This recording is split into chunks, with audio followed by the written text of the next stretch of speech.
Thank you, parents, for joining us this evening. We know you have very busy schedules and probably some dinners to finish up and kids to tuck in. So, thank you so much for joining us. We do have a few questions for you as we get started with our evening presentation.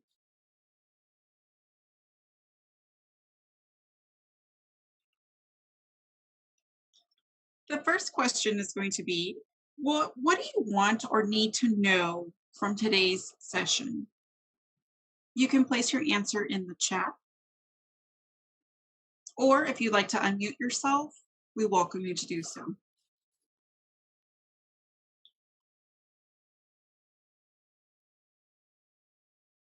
We'll give everyone a few minutes or a few moments to type in your questions.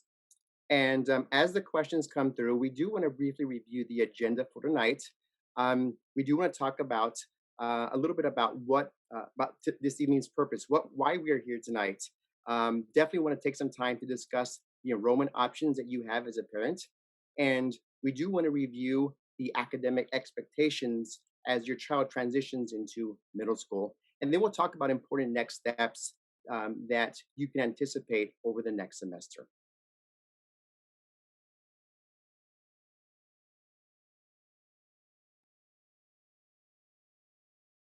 So, why are we here this evening? What is the purpose for tonight? And I think, in a nutshell, it is a time to celebrate. We are so excited that your child is about to transition to middle school. Your babies, they are growing up and they are leaving elementary and they are transitioning to the middle school years. And for that, we want to say, congratulations, your babies are growing up. Goodbye, fifth grade. Hello, sixth grade, and hello, middle school. And so, one of the most important things that you should be aware of as a parent, as you think about the middle school years, you definitely need to be aware of what your enrollment options are as a parent. As a parent, you are a consumer of education, and at the end of the day, you really do want to select the best fit, the best school fit for your child, based on your child's personality and based on their interest. You will choose the school that's right for them. And basically, you have about three enrollment options or three school options headed into next year. The first option that you have is you can definitely select the neighborhood school, the school that is located in. You also have a second option, and that option is you can also choose to apply to a special program or a choice school with specialized programming. The application window has opened up, and we are taking applications for our choice schools up until January the 28th. So that's the second way you can get into one of our programs. And then a third way, or a third option that you have as a parent, is to request a transfer into one of our schools based on unique situations that you might have as a family. But as we advance to the next slide, I want to share a little bit more about your options. So we did talk about neighborhood schools, and so these are the schools that are literally located in the community that you live in. So as you think about next year, if your child is currently enrolled in an academy, one of the clearest options is for them to stay at their current school, at their current academy. If you are thinking you don't want to have them in an academy, that maybe you want to send them to a traditional middle school, well, then you can send them to the middle school that is zoned to your neighborhood. As a reminder, the registration window for us begins in March. So about March, you will get notifications from your child's teachers, from your school, that it is time to register for the upcoming school year. So you always have the option for your child to attend a neighborhood program, a neighborhood school. Again, the second option that you have is for your child to attend one of our schools that has unique programming. We do have choice schools that have different kinds of unique learning approaches or unique learning programs. Some examples are international baccalaureate programming, schools that have project-based learning, schools that have dual language programs. And Ms. Alde, want to give you a few moments to talk about um, uh, dual language programs, and certainly insert some information in the link about dual language programs. Thank you so much, Mr. Castro. Yes, we are so proud to offer dual language here in San Antonio ISD in over 50 schools now. For your students that are going from 5th grade to 6th grade, we will be offering the dual language program at several middle schools. I'm gonna go ahead and drop a flyer here in the chat in just a second that shows you where we offer those middle school dual language programs. But just so that you can hear it out loud, we have Tafoya Middle School that's going to offer dual language. Whittier Middle School will continue to offer dual language. And then Harris is our newest program that is going to offer dual language next year. I'll go ahead and drop that flyer in the chat for everybody to be able to access. Thank you very much. Thank you, Ms. Amday. And so, the third option that you have as a parent, whether you live in SAISD or not, you can always choose to transfer into one of our neighborhood programs. And so if at any point you do have questions about transferring into SAISD, you can certainly contact the enrollment office and we will give you our contact information at the very end of this program. And so one of the final things we want to talk about that I want to mention, as you think about a best fit for your child, I do want to remind you that there are fundamental differences between our middle schools and our academies. Our middle schools, they typically have more academic offerings. So there's more of a course selection in our middle schools. If you're thinking about sending your child to a middle school, also be aware that they typically have more athletic offerings. Typically, they have full teams of if you have a sports program that requires 11 students in that program, when there will be a team of a full 11 students versus some of our academies who have athletic programs where you might have 7-on-7 teams. And one additional thing about our traditional middle schools is that since they are grades 6 through 8, then you will see the age ranges for students from grades 6 through 8 versus our academies where you have grades pre-K through 8th grade. You will see the variety in that age range. So be aware that as you think about whether or not you want to have your child in academy next year or have your child at a traditional middle school.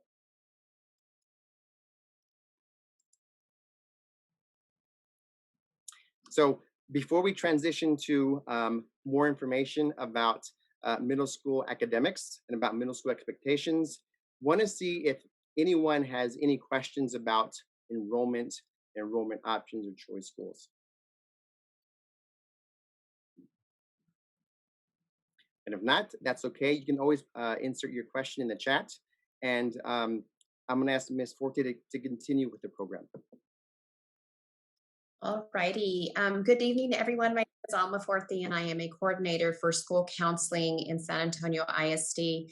I'm going to take it from here and go ahead and cover and help you understand the academic expectations as our students transition from elementary school to middle school. In reference to finishing out this school year in preparation for their transition, in the timeline that we're looking in January and February that our 5th graders will be choosing their courses. Of course, we have the choice school applications, right? Jacob mentioned that the window is currently open for that. Campuses, our school counselors at the elementary level, in collaboration with our middle school counselors, they are having conversations, planning already for, at this time, virtual events to have info sessions, not only for the students, but also for parents as well. And then also taking place in January, February timeline is that middle school course selections will be done as well. So our school counselors are really playing an important role for your students at this time, really making sure that they're educating them and informing them along with parents, as well as, what are the courses and offerings that are being offered at their feeder middle school, and what are the options for choice. As we move into March and April, we will be having registration rallies, and those will just consist of we're going to be registering students for selected middle school or academies. Jacob talked about the difference between traditional middle schools and academies. A lot of times we have our students that are academies that start from preschool, and sometimes parents want to keep them so that they continue on to 8th grade. We have other parents and students that want that traditional middle school experience, right? And so campuses will be hosting welcome events. Of course, right now at this point, we'll be doing virtual type of events, but um, you know, our counselors along with administration and staff will be hosting events so that we help to welcome and start that transition piece for our 5th graders to middle school. In May, as Jacob mentioned when he started, right, this is a time to celebrate our 5th graders. Our 5th graders have done an amazing job, right, from pre-K or kinder up to 5th grade. They are the leaders of their elementary school. However, now they're going on to bigger and better things, celebrating as they get to middle school. And so they will say farewell in May to their elementary school. They're going to end strong and go out with a bang, ensuring that attendance is still good and academics is still at the top of the list as far as what they're focusing on, so that they go out strong in preparation for middle school. In July and August, we will have orientation festivities. Of course, right now, a lot of our events are being hosted virtually. We don't know at this point what that will look like come July or August, but we do want to definitely prepare our students. We want to get to have them know their new site, whether it will be a virtual field trip, maybe it's going to visit the actual school, staff greeting, right? A lot of times there's postcards sent to the students to help welcome them, and just kind of getting them to understand what their new daily routine is. Again, ensuring that we're supporting the students and the parents in preparation for that first day of school of middle school. There will be orientation events held during the day, held in the evening, and of course our department, along with Office of Enrollment, we will be supporting you and informing you with dates as those come along. This next slide, we are talking about the profile of a successful middle school student. Again, this is a very pivotal time for our elementary students as they start to transition. And what does that look like to be a successful middle school student? First of all, it's balancing, right? Not only the academics, but you have the friendships, right, that will come along.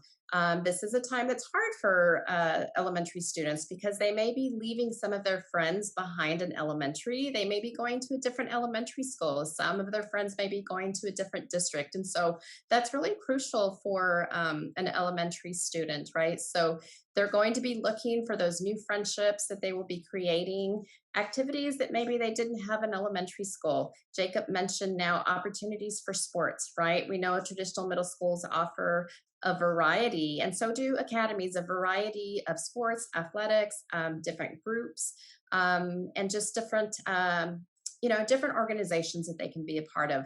It's really difficult to balance all of that. And so parents, we look to you to help us, ensure that our kiddos are doing a great job in balancing those three things. Getting good sleep is very important. We want to make sure that our students are getting to bed at a decent time and that we are monitoring that. And also that they are waking up in the morning with enough time and ensuring that they're getting breakfast and preparing, right? Preparing themselves physically, mentally, emotionally to start the new day. Attending school daily. Attendance is crucial. We have to ensure that our students are attending daily in order to be successful. Of course, right now we are still virtual, and so that means connecting virtually, right? Or if they are presenting themselves physically at school. So parents, we absolutely need to know that that is crucial at the top of our list, and we ask for your help in supporting our kiddos to attend daily and connect daily. Learning organization and time management skill. So as a school counselor, and we know we are not born with the school, right, to be able to manage and to know our time management. And so it's very important. That is a skill that on our end as educators, we will do our best to ensure that we are supporting and guiding our students to learn and know, like, what does it actually mean to be, organized and to manage your time. And parents, we ask you on your end as well, like ensuring that our students have backpacks, ensuring that they have binders, that they have dividers, that they have all these things that they will need, right, to help be successful. That they have a growth mindset, a positive mindset. When we talk about the glass being half empty or half full, right? So it's all about that positive mindset, knowing that now they're going on to bigger and better things. They're going to meet new friends, new activities, new classes, new teachers. It's a very exciting time. And so we really want to help to grow that mindset and just know that it's going to be a great experience for them, and they will have people to guide them along the way. And finally, is that our kiddos need to know that it's okay to ask for help. I always say that they may have a question in mind, and so do 5 others, but they're all afraid to ask, right? So there is no such thing as a silly question. Please let them know that they can ask for help. Their teachers, their counselors, there are a lot of people at the campus that are going to be there to help support them. So that is, the key factors to being a successful middle school student. In reference to the pathway of a middle school student, so in 6th grade, our kiddos will start to explore options, right? We know in elementary, they stayed with the same teacher in homeroom, pretty much the beginning all day, except with, going to PE or to music. But now they actually are going to have a rotating schedule. They're going to have their different periods, right? And so going back to that time management of knowing, like, where are your classes at, who are your teachers, ensuring that you're keeping up with, the homework and assignments that are being, assigned. So just going back to those time management and organization pieces, because the schedule and the daily activities will look very different for a 6th grader. As they transition to 7th grade, our students will start to choose an academic and extracurricular focus. As educators, as school counselors, we, it's never too early to start thinking about that academic focus. What is my pathway to what do I envision in my educational journey as I go through junior high onto high school, and then what that post-secondary attainment looks like. What do I want to be when I grow up? And so we start those conversations in preschool and kindergarten. And so 7th grade is a pivotal time where counselors and teachers are really having those conversations. They're taking interest inventories to help our students understand, what are they good at, what are their interests, and what pathway do they want to start to follow.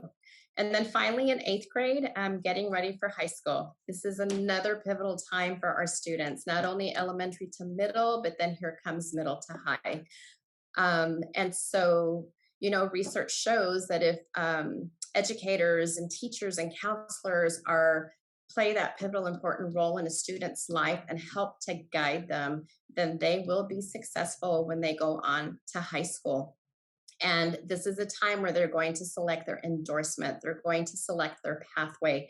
There's going to be course slips along the way, right, that counselors will help students in selecting their courses for high school. So definitely a very important time in all these middle school grade levels, as they are kind of stepping up on those stepping stones, getting ready for 8th grade and then on to high school.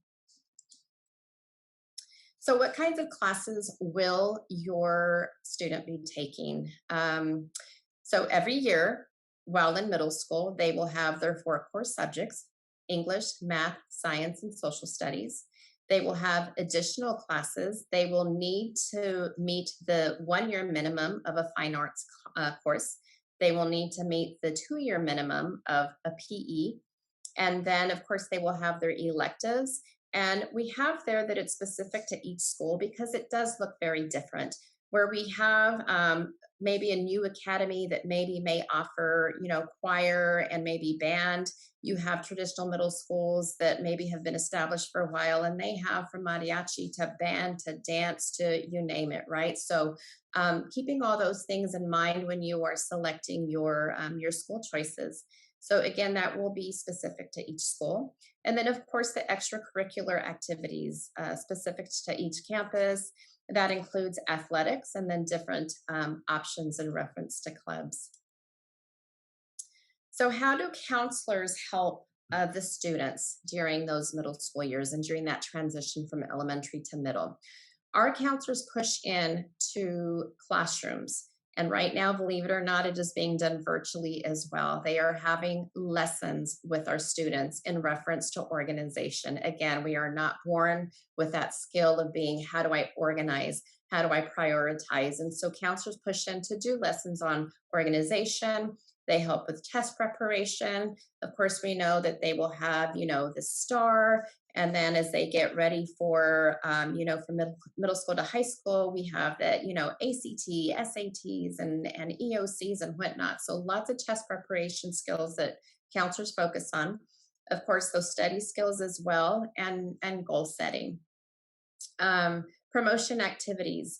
We talked a little bit about the virtual tours that will be taking place, right? The feeder campuses for middle schools will have virtual tours, not only for students, for parents, so that you can see what does the school look like, what offerings and what choices do they have. Student meetings, the counselors will push in to meet whole group, and then they will also push in to meet with students individually, whether that is remotely or in person. Again, we talked about those promotional parties that feeder middle schools will be hosting for elementary students. Interest surveys. We talked about also, this is a pivotal time in middle school where students are finding out, what are we good at? What am I good at? What are my strengths? We have school links right now in which students do take these assessments in 6th grade, 7th grade, and 8th grade. And it kind of scaffolds and builds on each other so that by the time they get to 8th grade, these interest surveys really help the student to decide what pathway do I want to select and what endorsement do I want to select as I now transition from middle to high school.